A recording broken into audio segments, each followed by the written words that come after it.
സന്തോഷത്തോടെ ജീവിക്കാൻ വേണ്ടി പല യാത്രകളും നമ്മൾ ചെയ്യുന്ന സമയത്ത് ഒരു ഉദാഹരണം പറയാം. നമ്മളൊരു ബസ്സിൽ കയറി ഇങ്ങനെ പോവുക. ആ പോകുന്ന സമയത്ത് നമ്മുടെ ഇന്നൊരു സ്ഥലം പറഞ്ഞ് ആ സ്ഥലത്തേക്കുള്ള പൈസ നമ്മൾ കൊടുത്തു. ഒരു 10 രൂപ നമുക്ക് ബാക്കി തരാനുണ്ട്. അപ്പോൾ കണ്ടക്ടർ പറഞ്ഞ് കുറച്ച് കഴിയട്ടെ, എൻ്റെ അടുത്ത് ചില്ലറയില്ല, ഞാൻ ബാക്കി തരാം. അതങ്ങനെ പോയി നമ്മുടെ ഉള്ളിലൊരു ആന്തളിങ്ങനെ വരും അല്ലേ. എന്നിട്ട് ആ കണ്ടക്ടർ തരാതെ നമ്മളെ സ്റ്റോപ്പ് എത്തുന്ന സമയത്ത് നമ്മൾ ഇറങ്ങിപ്പോകേണ്ട ഒരു സാഹചര്യം വന്നു. ആ സമയത്ത് അതല്ലെങ്കിൽ ഒരു ഷോപ്പിൽ കയറി ബാക്കി 5 രൂപ ചില്ലറയില്ല, നിങ്ങളിപ്പോൾ പിന്നെ തരാമെന്നൊക്കെ പറയും. എന്നിട്ട് അത് തരാത്ത സമയത്തും നമുക്കൊരു വിഷമം വരും. അതൊക്കെ ഈ സന്തോഷത്തോട് പോയിക്കൊണ്ടിരിക്കുന്ന നമ്മുടെ ജീവിതത്തിന് ഒരു ചെറിയ സങ്കടമാണെങ്കിലും നമുക്ക് വരാറുണ്ട്.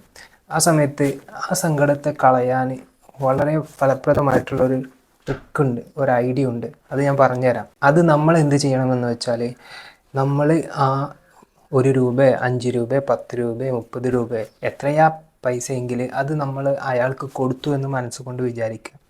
അത് അയാൾക്ക് സ്വതക്കയായിട്ടോ അതല്ലെങ്കിൽ ഹദിയായിട്ടോ അവർക്ക് നമ്മൾ വിട്ടുകൊടുത്തു എന്ന് നമ്മൾ മനസ്സുകൊണ്ട് വിചാരിച്ചു കഴിഞ്ഞാൽ നമ്മുടെ ആ വിഷമം മാറിക്കിട്ടും. ഇത്രയേ ഉള്ളൂ, വളരെ സിമ്പിളാണ്. പക്ഷേ അതിനൊരു വിശാലമായ മനസ്സ് കൂടി നമുക്ക് വേണം. അപ്പോൾ എന്തായാലും നമുക്ക് അടുത്തൊരു വീഡിയോയിൽ കാണാം.